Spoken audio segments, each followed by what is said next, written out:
आओ भैया आज अपने लोग सीखें एल्किल साइनाइड का नामकरण। नामकरण की श्रृंखला को अपने लोग इस समय पढ़ रहे हैं ना, तो उसी क्रम में आइए आज हम लोग सीखें किसका नामकरण, एल्किल साइनाइड का नामकरण। किसका नामकरण, एल्किल साइनाइड का नामकरण।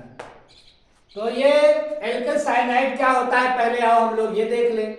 एल्किल साइनाइड क्या होता है, जैसा कि दो शब्द इसमें दिख रहा है ना, एल्किल। एल्किल आप जानते हैं कि एल्केन ग्रुप में से, एल्केन पीछे भी बताया है मैंने, एल्केन में से क्या निकाल दे, एक हाइड्रोजन निकाल दे तो जो मिलेगा वो क्या कहलाएगा, वो कहलाएगा एल्किल। एल्केन में से क्या निकाल दिया जाए, एक हाइड्रोजन निकाल दिया जाए तो क्या कहलाएगा, एल्किल कहलाएगा। और कोई एक एल्केन देखें आप, CH4, ये क्या है, ये एल्केन है, मतलब मेथेन है, और मेथेन में से एक हाइड्रोजन आप निकाल दें तो क्या बचेगा, बचेगा CH3। अब CH3 क्या हो जाएगा, एल्किल हो जाएगा। कितना C है, एक, इसलिए इस ग्रुप का नाम हम क्या रखेंगे, इस ग्रुप का नाम हम रखेंगे मेथिल।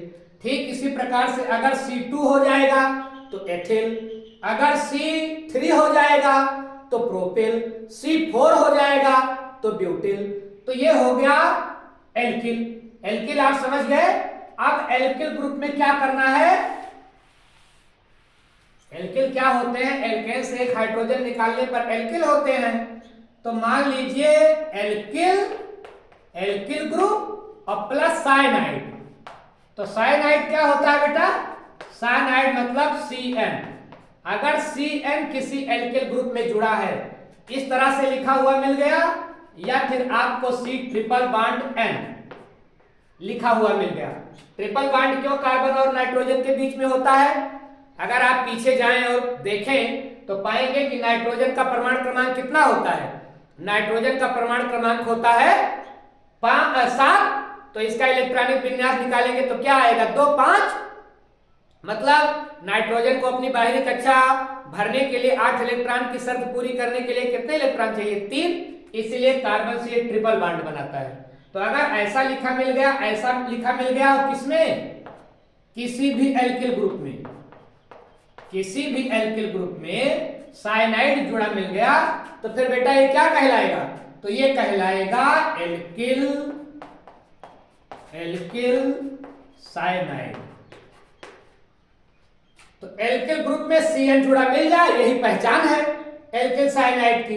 बिल्कुल वैसे ही आप ध्यान रखें जैसे कि OH हाइड्रोकार्बन में जुड़ा मिल गया था तो एल्केनॉल, और CHO जुड़ा मिल गया था तो एल्केनॉल, और COOH मिल गया था तो एल्केनोइक। ठीक उसी प्रकार से अगर CN जुड़ा मिल जाए, इसको आप याद रखिएगा, तो समझ लीजिएगा कि ये क्या है, एल्किल साइनाइड है। अब एल्किल साइनाइड आप समझ गए ना, किसी भी एल्किल ग्रुप में क्या जुड़ा हुआ मिल जाए, किसी भी एल्किल ग्रुप में बेटा जुड़ा हुआ मिल जाए, क्या, किसी भी एल्किल ग्रुप में जुड़ा हुआ मिल जाए CN, तो बन जाएगा एल्किल साइनाइड।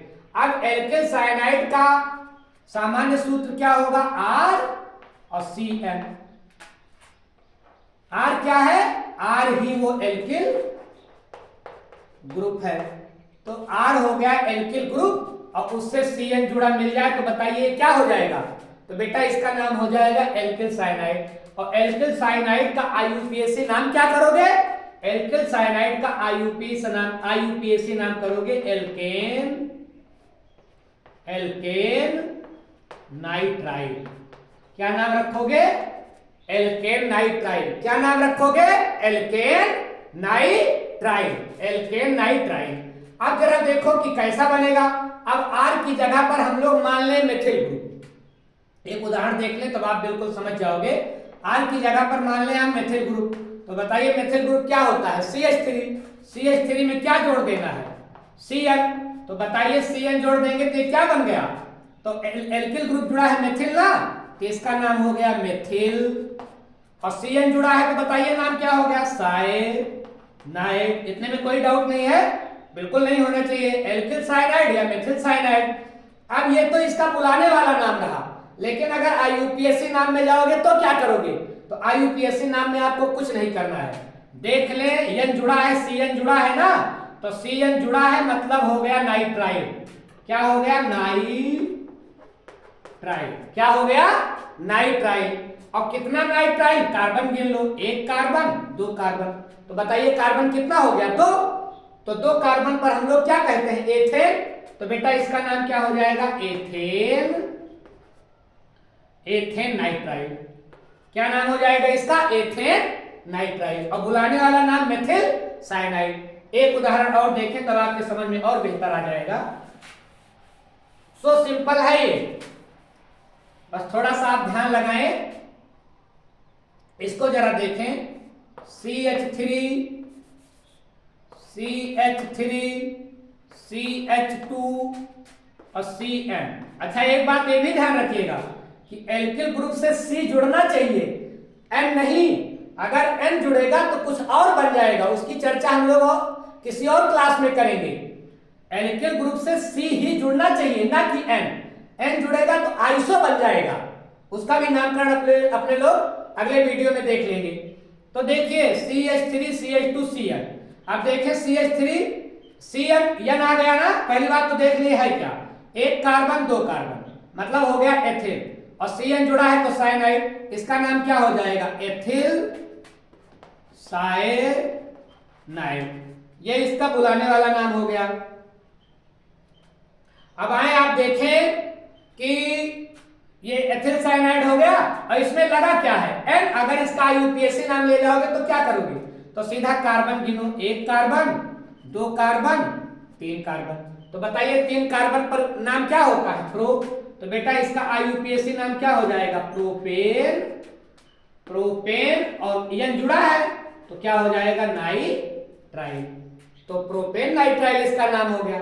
बस इतना आप ध्यान रखोगे कि अगर CN जुड़ा मिल गया एल्किल ग्रुप से तो अनडाउटली आप समझ जाओगे एल्किल साइनाइड है। और एल्किल साइनाइड का आईयूपीएसी नाम क्या होता है? Alkane nitrile.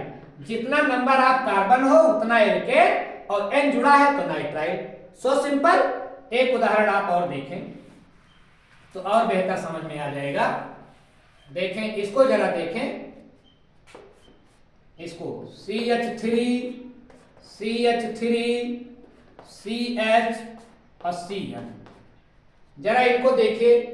आपको याद आ रहा है, हमने आपको पहले ही क्लास में बताया था कि अगर CH3 का होल ट्वाइस और CH किसी सीधी श्रृंखला में जुड़ रहे हैं तो बेटा नाम के पहले क्या जुड़ जाता है? बुलाने वाले नाम में आइसो। क्या जुड़ जाता है? आइसो। तो इनका नाम क्या हो जाएगा? आइसो। आइसो जुड़ गया। और कितना कार्बन है? एक, दो, तीन। आइसोप्रोपिल। क्या हो जाएगा? आइसोप्रोपिल। और CN जुड़ा है तो साइनाइड। साइनाइड। क्या नाम हो गया इनका? आइसोप्रोपिल साइनाइड, बुलाने वाला नाम। लेकिन जब आईयूपीएसी नाम में जाओगे तब बेटा क्या होगा? जब आईयूपीएसी नाम में जाओगे तो अपने लोगों को यह देखना होगा कि सबसे लंबी श्रृंखला में कितने कार्बन है। तो जरा देखें, एक, दो, तीन। तीन कार्बन जा रहा है सबसे लंबी श्रृंखला में। चलिए, तो अगर तीन कार्बन जा रहा है, अब N जुड़ ही रहा है, N जुड़ रहा है तो सबसे पहले आप नाइट्राइल लिख ही दो। N जुड़ रहा है तो नाइट्राइल। अब कितना नाइट्राइल होगा वो हम लोग देख लेते हैं। देखिए, एक कार्बन, दो कार्बन, तीन कार्बन। तो तीन कार्बन पर नाम क्या हो जाता है? प्रोपेन। प्रोपेन।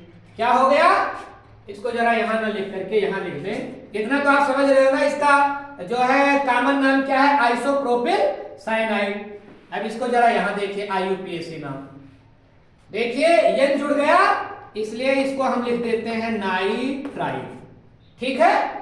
और नाइट्राइल, और सबसे लंबी श्रृंखला कितनी जा रही है? तीन। तो नाम हो जाएगा प्रोपेन। Propane nitrile. लेकिन अभी इसका हिसाब किताब नहीं हुआ है। तो मैंने आपको बताया है कि किसी सीधी श्रृंखला में अगर पार्श्व श्रृंखला जुड़ रही है तो बेटा उसका नाम पहले रख देते हैं। क्यों? क्योंकि ये छटपटाते रहते हैं, बगल अगल बगल लगे रहते हैं, तो इनका नाम हम पहले रखते हैं। तो क्या हो जाएगा, तो ये कौन सा ग्रुप है, ये ग्रुप है मेथिल। कौन सा ग्रुप है, मेथिल। कौन सा ग्रुप है बेटा, मेथिल। तो मेथिल प्रोपेन नाइट्राइल। लेकिन आप ये देखो कि मेथिल किस नंबर वाले कार्बन पर जुड़ा है, तो मेथिल 2 नंबर वाले कार्बन पर जुड़ा है, इसीलिए इसका नाम हो जाएगा 2 मेथिल प्रोपेन नाइट्राइल। और कॉमन नेम क्या था, आइसोप्रोपिल साइनाइड। तो ये रहा। एक और उदाहरण आप देखें। अच्छा, ये इतने उदाहरण अपने लोगों ने उस स्थिति में देखे जब CN किसी एल्किल समूह से एक जुड़ रहा था। अगर CN एक जुड़ रहा है, N या CN एक जुड़ रहा है तो कहलाएगा नाइट्राइल। लेकिन अगर CN या N 2 जुड़ रहा है तो हो जाएगा बेटा डाइनाइट्राइल। एक उदाहरण देखें, इसको जरा देखें। CN ऐसा लिख रहा हूं, घबराइएगा नहीं। अभी इसके पहले ही मैंने आपको बताया कि C ही हमेशा एल्किल ग्रुप से जुड़ना चाहिए, ना कि N। इसको देखें, CH2 और CN। अब इसमें देखिए कितना नाइट्राइल जुड़ रहा है, 1 और 2 जुड़ रहा है ना, एक नाइट्राइल और दूसरा नाइट्राइल। तो बताइए ये जो है कार्बनिक यौगिक क्या कहलाएगा, ये कहलाएगा। एक यही और जोड़ दो CN, इसको देखिए, एक CN यहां जुड़ गया, 3 CN जुड़ गया। लेकिन 3 CN में ये आप कैलकुलेट नहीं करोगे। क्यों नहीं करोगे, क्योंकि ये सीधी श्रृंखला में बेटा नहीं जुड़ा है। जो सीधी श्रृंखला में जुड़े होते हैं उन्हीं की हम काउंटिंग करेंगे। तो सीधी श्रृंखला में कितने CN जुड़े हैं, 2। तो इसको पहले से ही लिख दो डाइनाइट्राइल, IUPAC नाम के डाइनाइट्राइल। क्योंकि केमिस्ट्री में अगर किसी की संख्या 2 होती है तो हम क्या बोलते हैं, डाई। तो कितने नाइट्राइल जुड़े हैं, 2, इसलिए नाम में पहले क्या लिख दो, डाइनाइट्राइल। चलिए हिसाब किताब बराबर हो गया। अब इसको जरा देखिए, अब इसमें ये देखिए कितने कार्बन हैं। तो 1 carbon, 2 carbon, 3 carbon, 4 carbon, 5 carbon. Carbon की संख्या कितनी जा रही है, 1 2 3 4 5 कार्बन हो गए।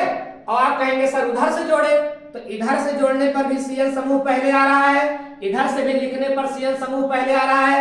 तो चाहे इधर से आप नंबरिंग करें, चाहे इधर से नंबरिंग करें, कोई दिक्कत नहीं है। तो इधर से अपने लोगों ने कर दी। बताइए कार्बन कितना गया, पेंटेन 5। तो 5 को क्या बोलते हैं, पेंटेन। और बताइए किस किस नंबर पर डाइनाइट्राइल जुड़ा है। तो पहले नंबर पर एक नाइट्राइल, 5वें नंबर पर दूसरा। तो इसको ऐसे लिख दो 1 5। 1 नंबर पर 5 नंबर पर नाइट्राइल जुड़ा है, ये इसको दिखा रहा है। आगे बढ़े। अब बताइए कार्बन कितना है, 5। तो नाम में क्या लिख दो, पेंटेन। क्या नाम हो गया, पेंटेन 1,5 डाइनाइट्राइल। लेकिन बताइए क्या नामकरण पूरा हो गया, नहीं, क्योंकि इस CN का तो अभी हिसाब किताब हुआ ही नहीं। तो ये देखें कि ये CN किस पर, और CN कौन सा ग्रुप कहलाता है, साइनो ग्रुप। ये CN क्या कहलाएगा, साइनो ग्रुप। तो साइनो ग्रुप जुड़ रहा है, और किस नंबर वाले कार्बन पर बेटा जुड़ रहा है, 3 नंबर वाले कार्बन पर जुड़ रहा है। तो साइनो लिखें, साइनो, और कितने नंबर पर जुड़ रहा है, 3 नंबर वाले कार्बन पर। तो बताइए इस कंपाउंड का IUPAC नाम अब बेटा क्या हो जाएगा, पूरा नाम क्या हो जाएगा, 3 साइनो। क्यों, क्योंकि 3 नंबर वाले कार्बन पर CN ग्रुप जुड़ा है, 3 साइनो। और कितने नंबर आप कार्बन है, 5, तो पेंटेन। और कितने कितने नंबर पर नाइट्राइल जुड़ा है, पहले नंबर पर, 5वें नंबर पर। तो इसका पूरा नाम क्या हो जाएगा, 3 साइनो पेंटेन 1,5 डाइनाइट्राइल। ये रहा इसका IUPAC नाम। तो एक बात आप लोग ध्यान रखेंगे कि अगर CN जुड़ रहा है इसका मतलब क्या है, एल्किल साइनाइड है। और इसका IUPAC नाम क्या होगा, एल्केन नाइट्राइल। कंफर्म हो रहे हो, एल्केन नाइट्राइल। अगर एक CN जुड़ा है तो नाइट्राइल, और अगर 2 CN जुड़ा है जैसे इस उदाहरण में मैंने आपको दिखाया, तो बेटा क्या नामकरण क्या हो जाएगा, डाइनाइट्राइल। अब किस किस नंबर वाले कार्बन पर जुड़ा है उसका भी आप जिक्र कर देंगे। तो मुझे लगता है कि ये एल्किल साइनाइड का नामकरण करना आप बेहतर ढंग से सीख गए होंगे। और अगर कोई आपको इसमें डाउट है तो आप कमेंट भी कर सकते हो। शेष नामकरण की श्रृंखला अभी यूं ही जारी रहेगी। नामकरण का बहुत बड़ा जो है प्रोसेस है, इसीलिए तो जो है इसके लिए मीटिंग करनी पड़ी थी। IUPAC नाम रखने के लिए ही तो वैज्ञानिकों का पूरा सम्मेलन हुआ था। और कार्बनिक यौगिकों की संख्या में बार बार आपको बता रहा हूं कई लाख है, तो नामकरण अगर इतने सिस्टमेटिक ढंग से नहीं होगा तो कितनी परेशानी आ जाएगी। तो बेटा हम लोग नेक्स्ट वीडियो में नामकरण के बारे में और पढ़ेंगे, ठीक है बेटा? ओके।